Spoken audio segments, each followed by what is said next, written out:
पहा नवीन एपिसोड्स एकदम add free.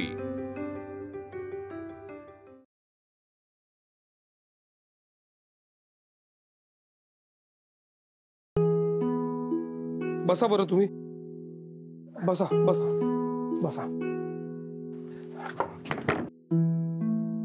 हे काय कुलूप आहे का किल्ली? द्या द्या द्या, थांबा।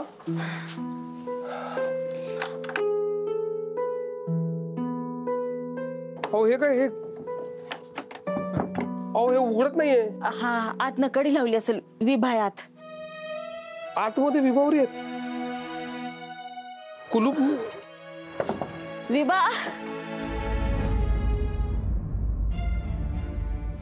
तुम्ही इथे आणि आई का अशा बसलेत? काय झालं तुम्हाला? बरे आहात ना तुम्ही? वय हा ग, काय नाही, जरा उन्हाचा त्रास झाला बघ। नाही, जरा त्रास नाही झालेला, त्यांना खूप त्रास झालाय। त्यांना ऊन लागून ते बेशुद्ध पडल्या होत्या। अरे बापरे, आई कुठं लागलं नाही ना तुम्हाला? या बरं आतमध्ये। अगं आता वयोमानानुसार होणारच।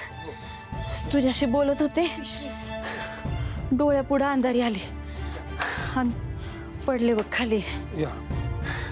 कशाला गेलात तुम्ही? मी सांगितलं होतं ना मी जाईन म्हणून। हा, आणि पाण्याची बाटली नसेलच ना बाहेर जाताना? काय आई, यांनी दिलं पाणी आणि मी म्हणलं जाते माझी मी, पण ऐकायला तयार नव्हते। थँक्यू। अहो थँक्यू काय म्हणताय? यांच्या जागी कोणी अनोळखी असतं तरी मी हेच केलं असतं। हे कुलूप, चला येतो मी, काळजी घ्या। शर्वरी बरी आहे ना?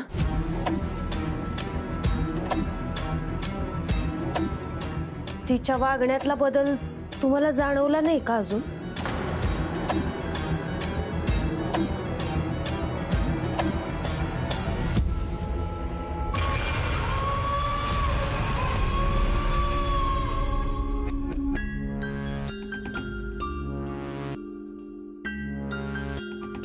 नाना, जी मुलगी वाड्याचा उंबरा ओलांडून वाड्यात शिरली, ज्या मुलीला शर्वरीच्या शरीरात प्रवेश करता येऊ शकतो, तिला तुम्ही दार बंद करून अडकाल असं वाटलं तुम्हाला? मला बंद करून तुम्ही वाचाल? तुमचे सगळे उपाय व्यर्थ आहेत नाना। मी योग्य त्या संधीची वाट बघत होते, पण आता वेळ दवडण्यात अर्थ नाही। आज काय तो सोक्ष मोक्ष होऊनच जाऊ दे।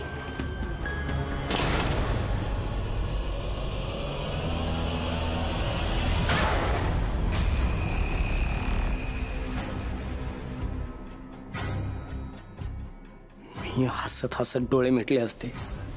माझी इच्छा फक्त एवढीच होती की माझं म्हणणं तू एकदा तरी ऐकावंस, पण या जन्मात शेवटची इच्छा पूर्ण होण्याचं नशीब नाहीये माझं।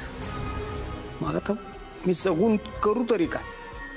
नाना, तुम्हाला असा मृत्यू मिळाला तर माझं कार्य अपूर्णच राहील। तुम्हाला मीच मृत्यू देणार, तरच माझं समाधान होईल। नाही, येणारच आहेस तर नंदा म्हणून समोर ये ना। बिचाऱ्या शरूच्या हातून पाप का घडवतेस? नंदा म्हणून समोर ये।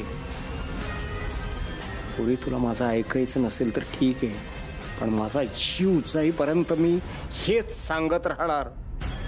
माझं सांगणं माझ्या जीवापेक्षा जास्त महत्वाचं आहे। जीव घेणाऱ्या पोरीला बापाच्या जाण्याच्या जीवाची एवढी तगमग समजली तर मी सुखानं मरन।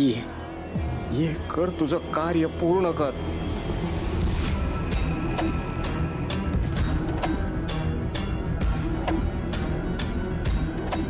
एवढं काय सांगायचंय तुम्हाला?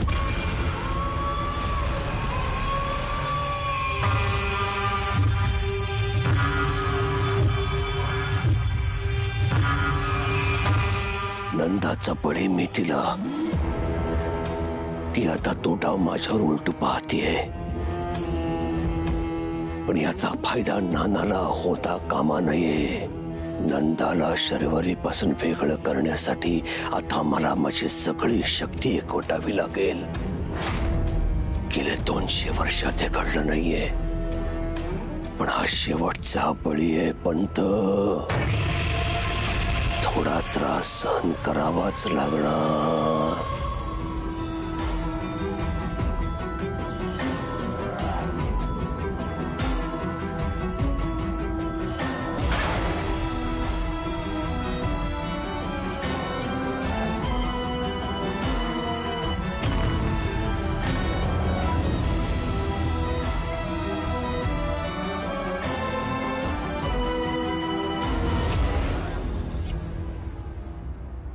थँक्यू.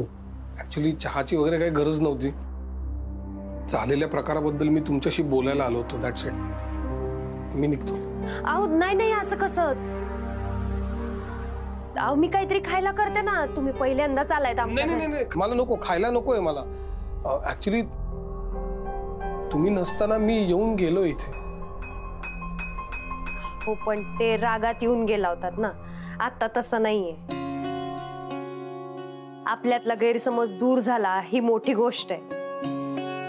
काय होतं ना, आपण चुकतोय हे मान्यच नाही केलं तर सुधारायची शक्यताच राहत नाही ना.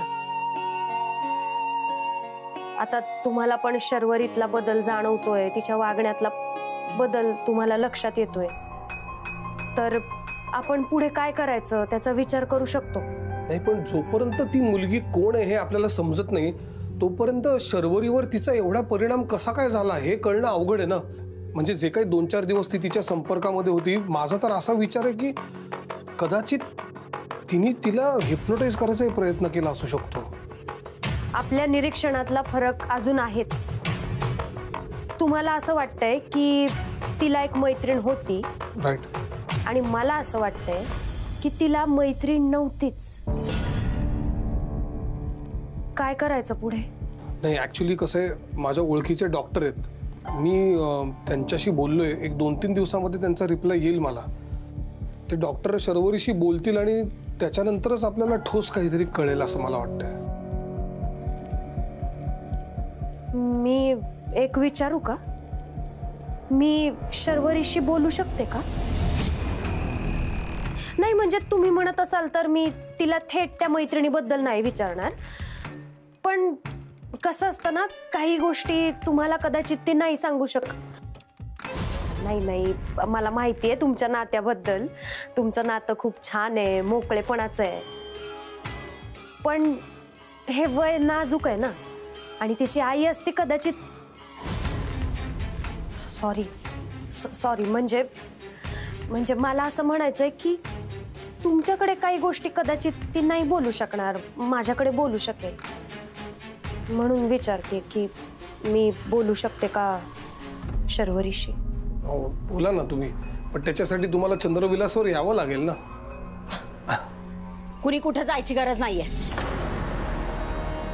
काय झालं? आई अहो काय बोलताय तुम्ही? जेव्हा बघाव तेव्हा कारण शोधत असती वाड्यावर जायची. आणि हे पण निघायत ना. तुमची त्या वाड्याची सावली पडू देऊ नका माझ्या सुनेवर. नाना, तुम्हाला माहितीये मी कोण आहे. देह बदलला असला तरी विचार बदलला नाहीये अजून. आता बोलण्याची आणि सांगण्याची वेळ निघून गेली नाना.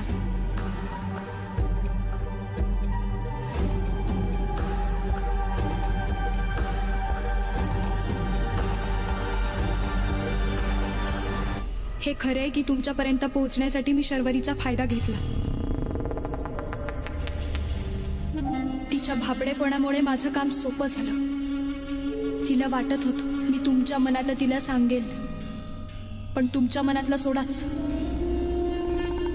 मी माझ्या मनातलंही तिला कळू दिलं नाही. पण मला तिचा आणखी फायदा घ्यायचा नाहीये.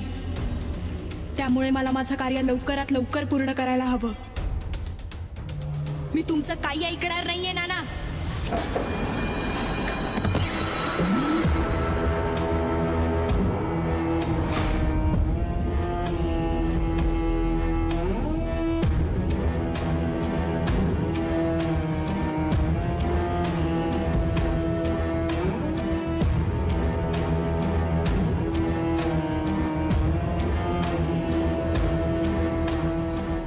ऐक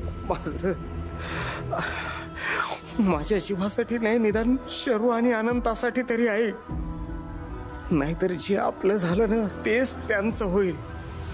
शेवटचा ऐक बाळा, हा शर्वरी आणि अनंताच्या जीवन मरणाचा प्रश्न आहे. ही संधी जर आपण घालवली ना तर माझ्या जागी अनंत आणि तुझ्या जागी शर्वरी दिसेल. आणि तेव्हा आपण दोघेही काहीच करू शकणार नाही. आपल्यासाठी एक एक क्षण महत्वाचा आहे, ते तुलाही ठाऊक आहे. महाजनांचे हे कुटुंब वाचवायची ही शेवटची संधी आहे बाळा, शेवटची संधी आहे.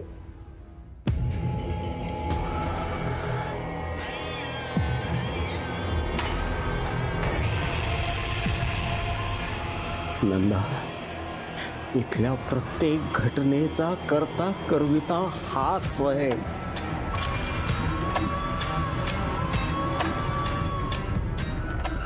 स्वतःच्या हाताने मुलीला दान कर.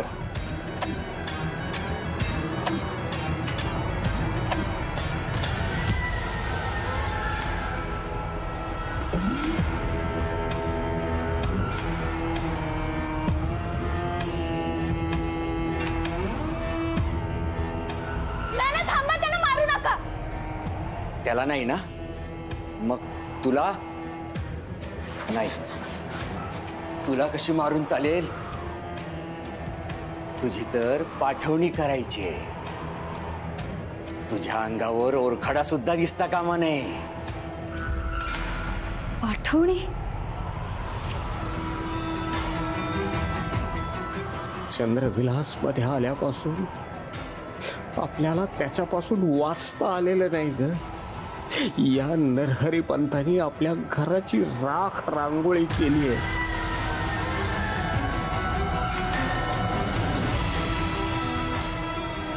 माझ्या हातून जे पाप घडलं त्या पापाचा सूत्रधार हाच होता. मी केवळ निमित्त मात्र होतो. माझ्या देहात याचा वावर होता हे कुणालाच कळलं नाही ग.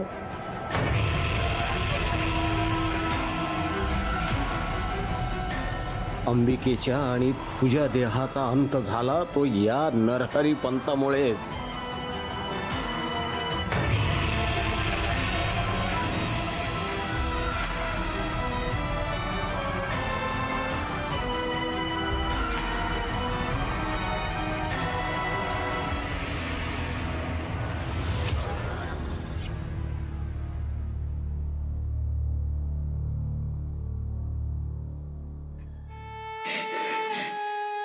नाना, काय करत होती मी?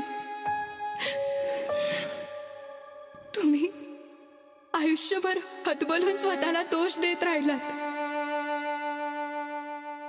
न केलेल्या पापांचं प्रायश्चित्त घेत राहिलात. देहाला तारण ठेवून जगत राहिलात. आणि मी चुकले नाना. तुम्ही न केलेल्या गुन्ह्यांची शिक्षा देऊन मुक्ती नाही मिळणार मला. मी खरंच चुकले. नंदा, असं म्हणू नकोस ग. मी तुझा गुन्हेगार आहे. मी नकळतपणाने का होईना फसत गेलो या सगळ्यात. आणि माझ्याच कुटुंबाला उद्ध्वस्त केलं मी.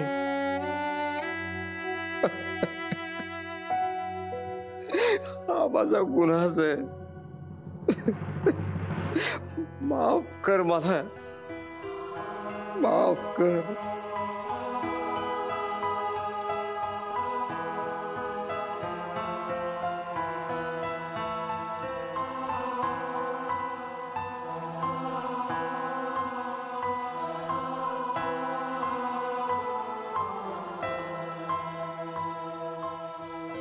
काहीतरी गैरसमज होतोय तुमचा.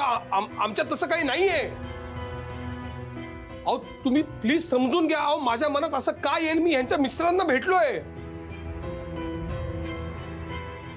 मला माहितीये यांच्या मिस्टरांना या चंद्रविलासवर आलेल्या आवडत नाहीये. मला माहितीये ते. अहो ते नानांच्या ट्रीटमेंटसाठी आल्या होत्या आणि नंतर शर्वरीला माझ्या मुलीला बघण्यासाठी आल्या होत्या. सिरियसली. विभावरी तू आज जा. अहो थांबा, तुम्ही त्यांना आत कशाला जायला सांगताय? अहो तुम्ही सांगा ना, आपले तसं काही नाहीये, गैरसमज होतोय तुमचा काहीतरी. कळतंय ना तुमच्यामुळे गैरसमज होतात ते. मग निघायत ना. माझ्या पोराला जर कळलं ना तुम्ही इथं आला होता, हाय दोष कराल तू.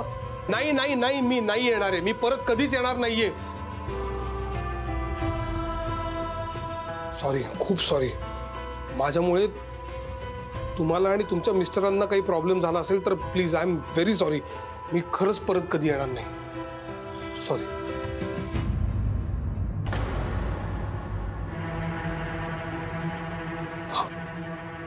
हा फोटो, ह्याच्यामध्ये शशिकांत नाहीये. हे कोण आहे ते?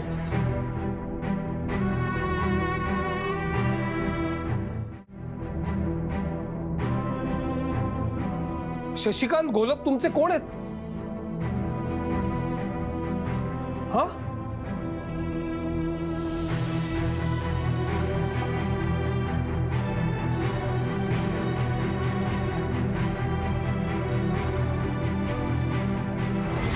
महाजन, तुला शेवटचं सांगतोय, त्या विभाशी लगट करायची नाही. हा, मी कशाला लगट करू? तुमच्या नवरा बायको मध्ये मी कशाला पडू? तेच काय संबंध? नवरा म्हणूनच सांगतोय मी, माझ्या बायकोपासून लांब राहायचा.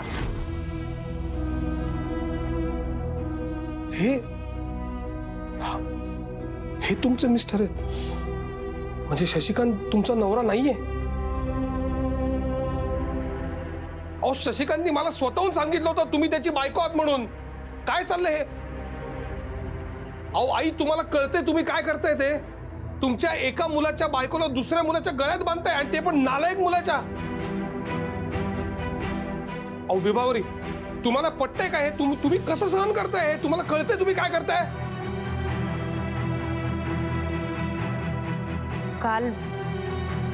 काल माझ्या मागे काही माणसं लागली होती आणि ती वाड्याच्या बाहेरच दबा धरून बसली होती. म्हणून मला निघता नाही आलं. मला वाड्यात लपून राहावं लागलं. मी तुमच्या पर्सनल गोष्टीमध्ये शिरत असेन, आय एम व्हेरी सॉरी. पण म्हणजे तुमच्या मागे जे लागले होते ते कोण होते? म्हणजे तुमचे दीर आहेत? विभावरी, तुम्ही का सहन करताय हे? आणि मावशी, तुम्ही तुमच्या सुनेचं त्या दिवशी इतकं कौतुक करत होतात, तुमच्या नालायक मुलाच्या गळ्यात तुम्ही हिला बांधताय. अहो काही कळतंय का तुम्हाला तुम्ही काय करताय ते? मला मान्य आहे हा तुमचा कौटुंबिक प्रश्न आहे आणि मी बोलायला नाही पाहिजे, पण मला राहवत नाहीये म्हणून मी विचारतोय. तुम्ही हे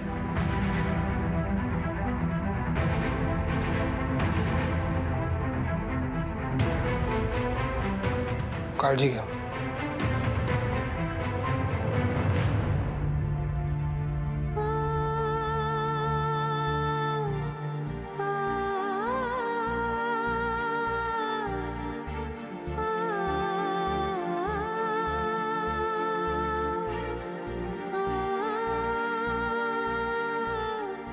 मनानं खरंच किती चांगला आहे श्री अनंता. तुझ्यासारखा एखादा मुलगा माझ्या विभाला भेटायला पाहिजे. तिला सुखात ठेवणारा आणि इथनं लांब घेऊन जायला पाहिजे. तुमचा चंद्रविलास वाडा आमच्या घरातल्या बाईचा बळी मागतोय, पण मी माझ्या विभाचा बळी जाऊ देणार नाही.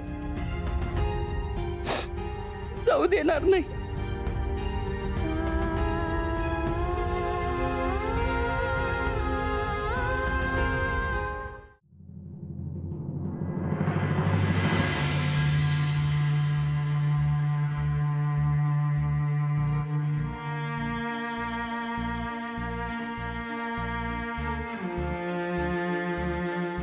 बळी जाणार नाही. आता कुणाचाही बळी जाणार नाही. हे बघ बाळा, तू जर सोबत असशील तर आपण हे सगळं थांबवू शकतो. तू माझी वाचा हो नंदा. या चंद्रविलासच्या अघोरी नीतीला थांबवण्यासाठी तुला शर्वरीच्या देहाचा वापर करून अनंताला हे सगळं सांगता येईल. कारण शर्वरीच्या देहाला नरहरी इजा पोहोचू शकत नाही. जोपर्यंत या देहात आहेस तोपर्यंत नरहरी अडकून राहणार. हे सगळं करण्यासाठी आपल्याकडे वेळ कमी आहे बेटा. येणाऱ्या चंद्रग्रहणापूर्वी अनंत आणि शर्वरी चंद्रविलासच्या हद्दीबाहेर पोहोचणं आवश्यक आहे. जे काही करायचंय ते आपल्याला या ग्रहणापूर्वीच करायचंय. वचन दे बेटा मला. वचन दे चंद्रविलासला अखेरचा बळी मिळणार नाही म्हणून.